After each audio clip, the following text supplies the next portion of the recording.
Not having speech ideas is one of the toughest feelings out there, especially when you have a speech coming in next week. Or let's say you have a blog and you've been working on it for 6 whole hours, and all that you have looking back at you is the title.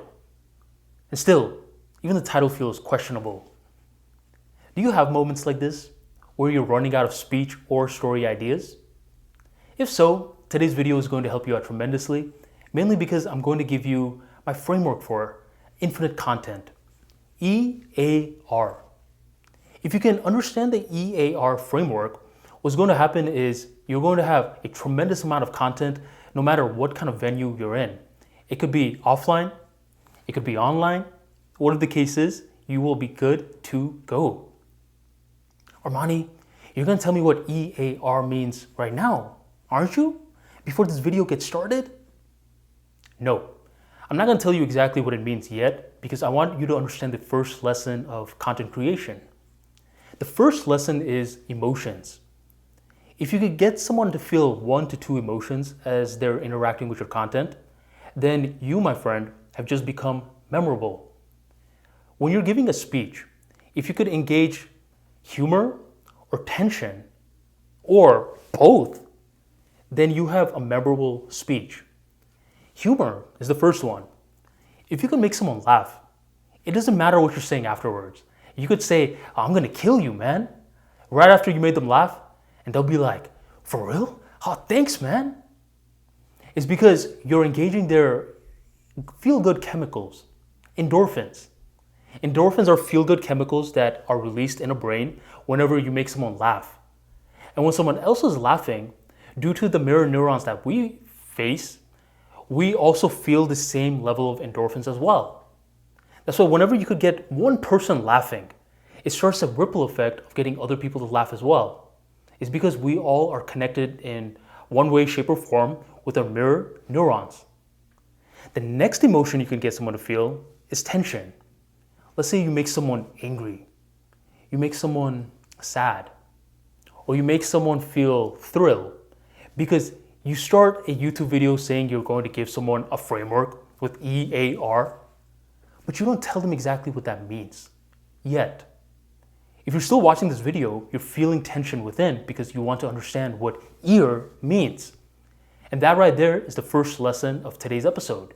You want to get them to feel 1 to 2 emotions. Once you understand that intent, now E.A.R is going to make a lot more sense. So E stands for embarrassing. Think about any funny story that you share about yourself or about others. You'll notice that it's born from something embarrassing at one time zone or another. Let's say right before you're about to get into a car for your upcoming job interview. You dressed up, you put on the nice cologne, you're looking fresh. You're definitely gonna seal this interview. Right before you're about to hop into the Uber, out of the blue moon, there's a bird that comes up and shits right over your suit. Well, during that time zone, this is a highly embarrassing moment. But let's say this event happened 2 years ago, and nowadays you're telling that story again. If you're telling this story to an audience, other people are gonna be laughing. They're gonna be like, oh, damn, bro, you got the worst luck. So it's only self-deprecating if you leave it at the embarrassing moment and you make yourself sound pathetic. But if you have a lesson behind it, then that self-deprecating moment in your life turns into humor. So let's say you did get shit all over your clothes. Well, that day I learned that I better get a CVS card because you never know when you need them. Something like that. So the first part, if you're learning out of speech or story ideas, is you want to start using embarrassing moments from your life or other people's lives because this allows you to spot humorous moments. The second one is what I called anxiety. Anxiety is one of those emotions that we all feel. And with us humans, what we try to do at times is we undermine our own confidence just to over-amplify other people's confidence. But even if we over-amplify other people's confidence, it doesn't necessarily mean that we strip them of their genuine emotions. All of us, to a certain degree, we feel anxiety. Whether it's in the social context, speech context, let's say someone has an important test coming up. in the text concept, we have anxiety. So what you can do in terms of your life is talk about one moment where you felt anxiety. Right before going to that big event, that networking event, I was feeling nerves. I mean, here I am in a brand new state where I don't have any friends and family to roll with to this networking event. I have to go by myself. I was feeling a lot of nerves. When you talk about this moment where you were feeling a lot of nerves for your social event, immediately you're going to get other people to wake up and feel as though, well, I can relate with this guy.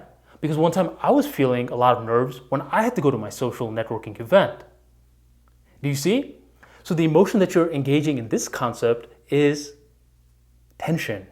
You're making them feel a certain level of tension, which is anxiety, which wakes them up.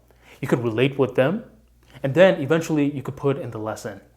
But after going to multiple different networking events, after downloading the Meetup app so I could see local social networks by me, getting my social networking muscle worked out, watching ArmaniTalks, that's a random plug, I was able to figure out the whole social anxiety process. So this is A. The third one is R, and this is what I call rock bottom. We've all felt rock bottom at one point or another in our lives, and as we're going through it, it's one of the toughest moments out there. We can't sleep, we're getting nightmares, we're losing our appetite, etc. Well, you want to know something? This right here is also a moment, just like with anxiety, that other people have felt in their life as well. And if you could use your rock bottom moment and turn it into a story, it's going to be something that's memorable for ages. For one of my first ever Toastmasters meetings, there was this lady that came with a young girl. Now this lady was pretty young herself. I would say she was, in her early 20s or so. And she starts talking about her first ever speech where she's talking about how her husband left her, how her parents disowned her after she ended up getting her first ever child. And as we were listening to this story, we started to feel for her. This girl was struggling with depression. She wanted to commit suicide, but she knew she couldn't do it because she had a daughter. And we were feeling so bad for her. We were just like, how does this story end? I mean, this is a powerful story. And then what she did was, the little girl that she brought with her, she was like, and this right here is my daughter. My daughter is the only reason I continued my life after everyone that I thought was close to me dipped. The way that she was able to turn that rock bottom moment into a story that had so many lessons inside, to this day, I still remember that story. I still remember it like it was yesterday because I never had a kid, yet I could feel the same emotions that she was feeling when she had a kid when she was in her early 20s. So use your rock bottom moments, the toughest moments in your life, as a story that can inspire others. It can relate other people with the tension, and you can hook them. You can bring them in. So that right there is the E.A.R framework. You could even combine all of these into one big story. But the more that you start practicing with the E.A.R framework, you'll notice that there's plenty of embarrassing moments in your life. There's plenty of moments where you felt high stress, high pressure, anxiety.